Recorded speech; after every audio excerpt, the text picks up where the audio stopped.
የኢፌዴሪ ጠቅላይ ሚኒስትር ክቡር አብይ አህመድ የፌዴራል መንግስት የ2018 በጀት ዓመት የመጀመሪያ 6 ወራት እቅድ አፈጻጸምን አስመልክቶ በስድስተኛው የህዝብ ተወካዮች ምክር ቤት 5ኛ ዓመት የሥራ ዘመን 10ኛ መደበኛ ስብሰባ ላይ ተገኝተው ከምክር ቤት አባላት ለቀረቡላቸው ጥያቄዎች ምላሽና ማብራሪያ ሰጥተዋል። በመሆኑም በዛሬው ፕሮግራማችን ከህዝብ ተወካዮች ምክር ቤት አባላት የሰላምና ደህንነት ጉዳዮችን አስመልክቶ ያሰባሰብናቸውን አስተያየቶች እንደሚከተለው አሰናድተናል። አብራችሁን ሁኑ።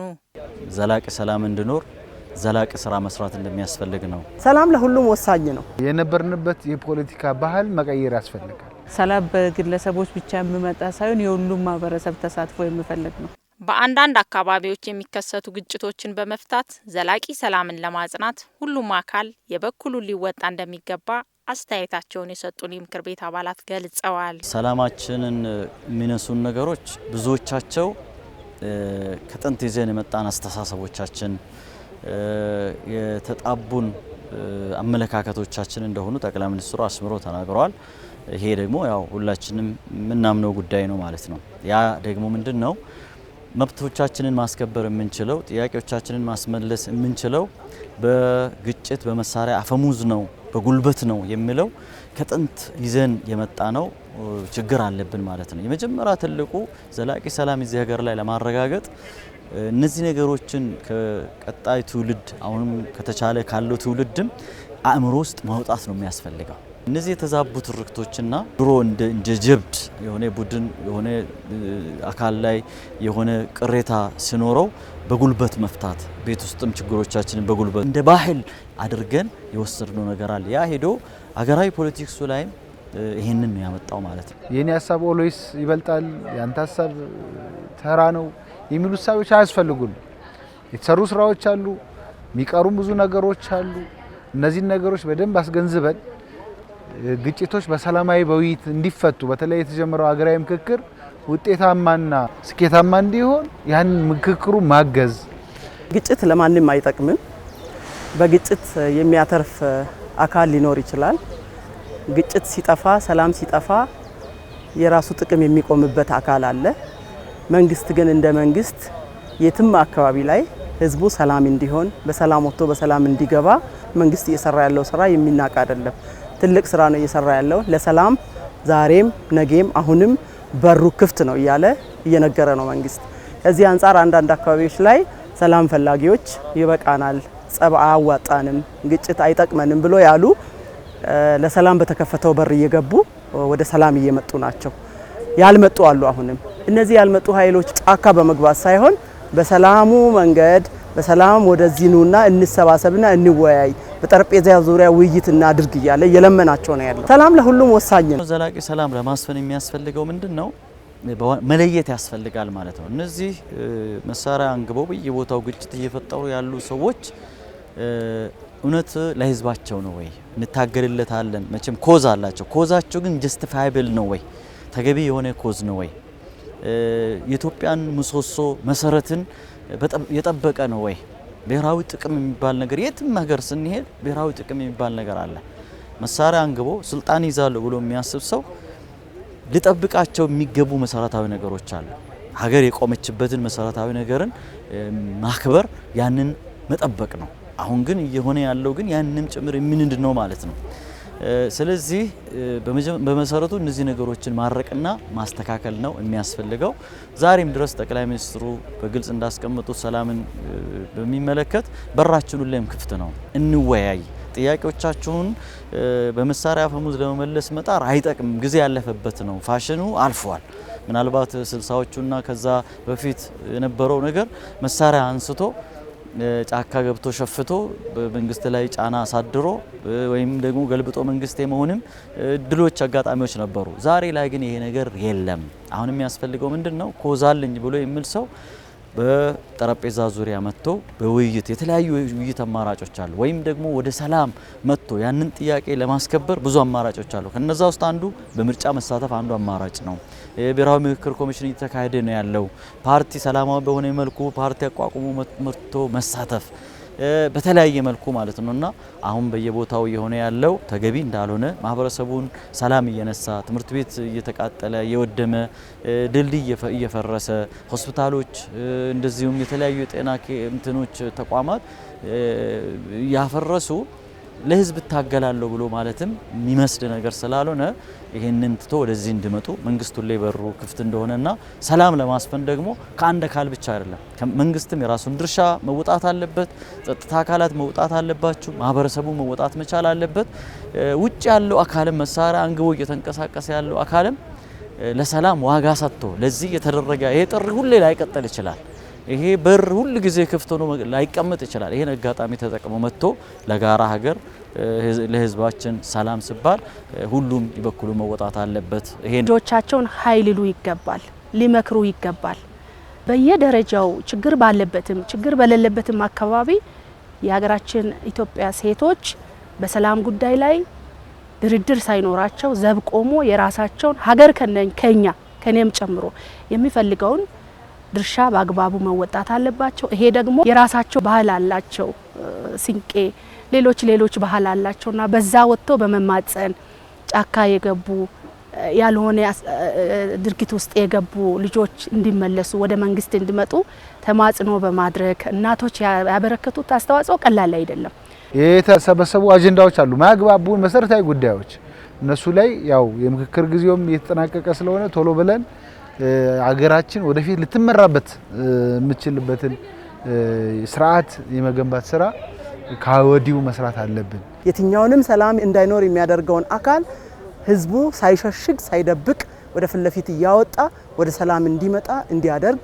ጥሪያችንን ለህዝባችን እናስተላልፋለን ለአንድ ወገን ብቻ የሚተው አይደለም ሁሉም ባለድርሻ አካላት ተፎካካሪ ፓርቲዎችም ሲቪል ሶሳይቲው መንግስትም ገዢው ፓርቲም ሁሉም በጋራ በትብብር ለዚህ ሀገር እስከሆነ ድረስ የቆምነው ሰላምን ማስፈን ማጽናት ተገቢ ስለሆነ እዛ ላይ በደንብ መስራት ይጠበቃል ሰላም የአንድ አካል ፍላጎት ብቻ የሚሳካ አይደለም የማህበረሰብ ተሳትፎን ያስፈልጋል በመንግስት ብቻ የሚመጣ አይደለም እያንዳንዱ ዜጋ የራሱን ድርሻ መወጣት አለበት መንግስት የህግ ማስከበሩን ስራውን መወጣት አለበት ማህበረሰቡ ደግሞ አካባቢውን የመጠበቅ ከመንገድ ወጣ ያለ አመለካከቶችና ድርጊቶች ሲኖሩ ደግሞ ለመንግስት አካላት ኢንፎርም ማድረግ ግዴታ ስላለበት ሰላም በግለሰቦች ብቻ የሚመጣ ሳይሆን የሁሉም ማህበረሰብ ተሳትፎ የሚፈልግ ነው ግን አሁን ያለችበት ነባራዊ ሁኔታ እንደዚህ በፊቱ አይደለም የተሻሻሉ ነገሮች አሉ የታጠቁ ኃይሎችም እየገቡ ነው ሰላማዊ ድርድርም እየተጀመረ ነውና እየተሻሻለ ነው ያለው ግን አሁንም የተወሰኑ ቦታዎች ላይ አስጊ ሁኔታዎች አሉ እሱ ተባብሮ ሰላሙን ማስፈን ይቻላል ግን ስናነጻጽረው እንደ ዱሮ አይደለም የዛሬ 2 አመት 3 አመት 4 አመት ያለንበት ሁኔታ ላይ አይደለም በተወሰነ መልኩ የተወሰኑ አካባቢዎች ላይ ቀበሌዎች ላይ በቀበሌ ደረጃ ያሉ ግጭቶች አሉና ያንን ደግሞ መንግስት ትኩረት አድርጎ በሰላማዊ መንገድ የገባው በሰላማዊ መንገድ ካልሆነ ደግሞ የህግ ማስከበር ስራው እየተሰራ ስለሆነ ሰላሙ በተሻለ ሁኔታ እየተሻለ ነገር አለ ጸጥታ ችግሮች አሉባቸውን አካባቢዎች ነቅሶ በማውጣት የጸጥታ ተቋማት የፍትህ ተቋማት በዛ አካባቢ ላይ ዘላቂ ሰላም እንዲሰፍን የሚደረገውን ስራ በቋሚ ኮሚቴዎች በኩል እገዛ ማድረግ መቻል አለበት በአጠቃላይ እንግዲህ ትልቁ የሀገራችን ስልጣን የፓርላማው ስልጣን ነው ህግ የሚያወጣው ስራ አስፈጻሚውን የሚቆጣጠረው ክትትል የሚያደርገው የውክልና ስራ የሚሰራው ይሄ ምክር ቤት ነውና ከዛ አንፃር ትልቅ ኃላፊነትና ግዴታ አለበት ይሄንን ደግሞ በአግባቡ ህገ መንግስታዊ ስርዓቱን ተከትሎ ምክር ቤታችን ድጋፍና እገዛ ክትትል ማድረግ አለበት ብሔራዊ ጥቅሞችን በሰላማዊ መንገድ ማስጠበቅ እንደሚገባም የምክር ቤት አባላቱ አስተያየታቸውን ሰጥተዋል ከባህር በር ጋር ተያይዞ ያሉ ጉዳዮችንም ጠቅላይ ሚኒስትራችን አንስቷል ዜጋው ያንሳል መላው የኢትዮጵያ ህዝብ የሚያነሳው ጉዳይ ነው ይሄ የባህር በር ጉዳይ ለህዝብ ለኢትዮጵያ ህዝብ የህልውና ጉዳይ ነው ማለት ነው ባህር በር ማጣት ማለት በምን ያክል ማግኘት የምንችለውን እድገት ኢኮኖሚን እያጣን እንደሆነ የምናውቀው ነው ይሄ ደግሞ አሁን ምን ጠይቆ ሳይሆን የነበረውን የተነጠቅነውን የመመለስ ጉዳይ ማለት ነው ዜጋው የሚጠይቀውን ደግሞ መንግስት ሰላማዊ በሆነ መንገድ ማስፈጸም የመንግስት ኃላፊነት ነው ማለት ነው ይሄን የሚያስፈጽመው መንግስታችን ደግሞ በጦርነት በጭቅጭቅ በጥላቻ ሳይሆን ሰጥተው በመቀበል መርህ ነው ተፈጥሮ አስተሳስራናለች ወንዞቻችን ከኢትዮጵያ ወደ ጎረቤት ሀገሮች ይፈሳሉ። እንኳን በባህል የዘር ሐረግ ብንመዝም ተሳስረናል። ስለዚህ ከጎረቤት ሀገሮቻችን ጋር ይሄ በተፈጥሮ የተሳሰርነውን ትስስርን የሌሎች ሀገራትን አጀንዳ ለማስፈጸም ይህንን የተፈጥሮ ትስስርን ለማፍረስ ከመንቀሳቀስ ይልቅ ይህንን ነገር ወደ አንድነት አምጥተን በጋራ እንበልጽግ። አሁን ያለው ትውልድ በኢትዮጵያ ውስጥ አሁን የተፈጠሩ አረዳድ በእነዚህ ጎረቤት ሀገሮችም አረዳዱ ቢፈጠር ምኞቴ ነው። ይህን ጉዳይ የማስፈጸም የማግኘት ተፈጥሯዊ ግዴታ ነው። ይሄ 130 ሚሊዮን ህዝብ እድገት ማስቆም አይቻልም። ስለዚህ እነዚህ ዓለም ሀገራት በጉዳዩ ላይ አምኖበታል። እናደራድራለን፣ ሰላማዊ በሆነ መንገዱ እንድታገኙ እናደርጋለን፣ ጊዜ ስጡን ብለን እንጠብቃለን። ሆኖም ግን ሰላማዊ መንገድን ሁሌም የመጀመሪያ ምርጫችን እናደርጋለን ነው። ሰባተኛው ሀገራዊ ምርጫ በሰላማዊ መንገድ እንዲጠናቀቅ በትኩረት ሊሰራ እንደሚገባም የምክር ቤት አባላቱ ተናግረዋል። ጠቅላይ ሚኒስትሩ 6 ወራት ሪፖርት ውስጥ አንዱ ልዩ ትኩረት የተደረገበት ጉዳይ ምርጫ ነው። ሰባተኛ ሀገራዊ ምርጫ ይደረጋል። ተደጋጋሚ እንደሚባለው አሳታፊ፣ ሰላማዊ፣ ተአማኒ እንዲሆን ነው። በፊት ከነበሩት 1 2 3 ብለን እስከ 6 ምርጫ ተካሂደዋል። ሁሉም የየራሱ የሆነ መልካም ጎንና መልካም ያልሆኑ ጎኖችም አሉት። ይሄኛው ግን ካለፉት ምርጫዎች የተሻለ እንዲሆን ነው መንግስት አቅጣጫ ያስቀመጠው ማለት ነው። ይሄ በጣም መልካም ነገር ነው። ስለዚህ በዚህ ምርጫ ላይ ሁሉም የማህበረሰብ ክፍል የበኩሉ መወጣት መቻል አለበት። ሰላሙን ከማስከበር አንጻር ምርጫው ሰላማዊ እንዲሆን፣ አሳታፊ እንዲሆን ጠቅላይ ሚኒስትሩ በግልጽ ካስቀመጧቸው ነገሮች ይሄ አሁን ያለው ምክር ቤት የተወሰኑ ውስን ዳይቨርሲቲዎች አሉበት። ይሄ 5-10 እጥፍ ልዩ ድምጾች እንዲሰሙበት ነው። በግል ደረጃ ሊሆን ይችላል፣ በፓርቲ ደረጃ ሊሆን ይችላል። ይህን እድል መጠቀም መቻል አለባቸው። ዳር ቁጭ ብለን መጮህ፣ ዳር ቁጭ ብለን መተቸት ሳይሆን እዚህ መጥቶ በሚወጡ ፖሊሲዎች ላይ በሚወጡ ህጎች ላይ መሳተፍ በጣም ወሳኝ ነው። ማህበረሰቡም ደግሞ ድምጽ ይሆኑኛል ብሎ የሚላቸው ሰዎችን ከወዲሁ ማዘጋጀት መቻል አለበት። የመመረጥም ህገ መንግስታዊ መብቱ ስለሆነ በዚህ ምርጫ ሂደት ላይ ህዝቡ ካሁኑ በነቂስ ወጥቶ መሳተፍ መቻል አለበት። ምርጫ አሳታፊ ነው ብለን የምንለው ሰላማዊ ነው ብለን የምንለው ፕሮሰሱም ጭምር ነው። ኢንዱ ብቻ አይደለም፣ ሂደቱም ጭምር ሰላማዊ መሆን መቻል አለበት። ያ ነው አሁን ወደፊት ቅድም መጀመሪያ ላይ ያነሳሽውን ጥያቄ በሂደት እየመለሰ የሚሄደው። ምክንያቱም የተለያዩ ሰዎች ሰላማዊ በሆነ መልኩ ሀገሪቷን ህግና ስርዓት አክብሮ መጥቶ ስልጣን መያዝ ከቻሉ መሳሪያ ይዞ ዱር ለዱር መሄድ አያስፈልግም ወደሚሉ ጭምር አስተሳሰብ ያመጣል ማለት ነው። ሰዎች ብዙ ጊዜ ያው በሌላ መልኩም ስናይ ሁሉም ባይባል አንዳንድ ጊዜ ሰላማዊ አማራጭ በሮች ሲዘጉባቸው ብዙ አማራጭ በሮችን ፍለጋ ይሄዳሉ። ስለዚህ ምርጫ ማካሄድ፣ ሰላማዊ ማድረግ፣ አሳታፊ ማድረግ፣ ተአማኒ ማድረግ ቅድም ያልናቸውን በረጅም ሂደት ሰላማችንን ከሚያረጋግጡ ነገሮች አንዱ ስለሆነ ወሳኝ ነው። ሁላችንም ሀገራዊ ግዴታችንን መወጣት መቻል አለብን። ጸጥታ ኃይሉ አስፈጻሚ አካል ምህዳሩን ማስፋት፣ ሰላማዊ ማድረግ የሁሉም ግዴታ ነው። ጠቅላይ ሚኒስትሩም ይሄንን አቅጣጫ ያስቀመጡትና ሁላችንም በዚህ ላይ መረባረብ እና ስኬታማ እንዲሆን ማድረግ አለብን። ምርጫውን ሰላማዊ ያደርጋሉ ተብሎ የታሰቡ ስራዎችን መስራት ከመንግስት ይጠበቃል። ለምሳሌ የሰላሙ መምጣት፣ ሁኔታዎችን ማመቻቸት፣ ማህበረሰቡን ማነቃነቅ፣ ዲሞክራሲውን፣ ፖለቲካውን ምህዳሩን ማስፋት ከመንግስት ይጠበቃል እና ከሁላችንም ሁላችንም የበኩላችንን ድርሻ መወጣት አለብን። መጪው ምርጫ በጣም ሰላማዊ፣ በጣም ተአማኒ፣ በጣም ዲሞክራሲያዊ እና ገለልተኛ ሆኖ እንዲጠናቀቅ ብዙ ስራዎች ይጠበቃሉ። አንደኛ መራጩ ህዝብ በነቂስ ወጥቶ እንዲመዘገብ፣ እንዲመርጥ የሚመራውን መሪ የሚመራውን ፓርቲ ወጥቶ መምረጥ መቻል አለበት። አንደኛ ተጠያቂነትንም ለማስፈን ህዝቡ በነቂስ ወጥቶ ምርጫ ውስጥ እንዲሳተፍ ቅስቀሳዎች እንዲደረጉ በበላይነት ድጋፍ መስጠት አለበት ይህ ምክር ቤት።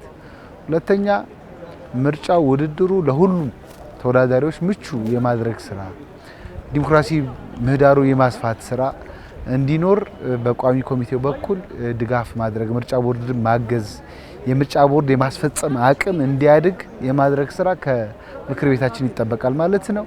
ሌላውም በሀገራችን ውስጥ ካሉ ጸጥታ ችግሮች ያሉባቸውን አካባቢዎች ነቅሶ በማውጣት የጸጥታ ተቋማት፣ የፍትህ ተቋማት በዛ አካባቢ ላይ ዘላቂ ሰላም እንዲሰፍን የሚደረገውን ስራ በቋሚ ኮሚቴዎች በኩል እገዛ ማድረግ መቻል አለበት። በአጠቃላይ እንግዲህ ትልቁ የሀገራችን ስልጣን የፓርላማው ስልጣን ነው። ህግ የሚያወጣው ስራ አስፈጻሚውን የሚቆጣጠረው ክትትል የሚያደርገው የውክልና ስራ የሚሰራው ይሄ ምክር ቤት ነውና ከዛ አንፃር ትልቅ ኃላፊነትና ግዴታ አለበት። ይህንን ደግሞ በአግባቡ ህገ መንግስታዊ ስርዓቱን ተከትሎ ምክር ቤታችን ድጋፍና እገዛ ክትትል ማድረግ አለበት። በፓርላማም ያላቸው ተሳትፎ እጅግ በጣም ከፍ እንዲል ምርጫው ሰላማዊ ሆኖ እንዲያልቅ ሴቶች የበኩላቸውን ድርሻ ሊወጡ ይገባል። የሀገራችን ሰላም ለማስጠበቅ ሁሉም የበኩሉን ኃላፊነት ሊወጣ ይገባል የዕለቱ መልእክታችን ነው። ሰላም።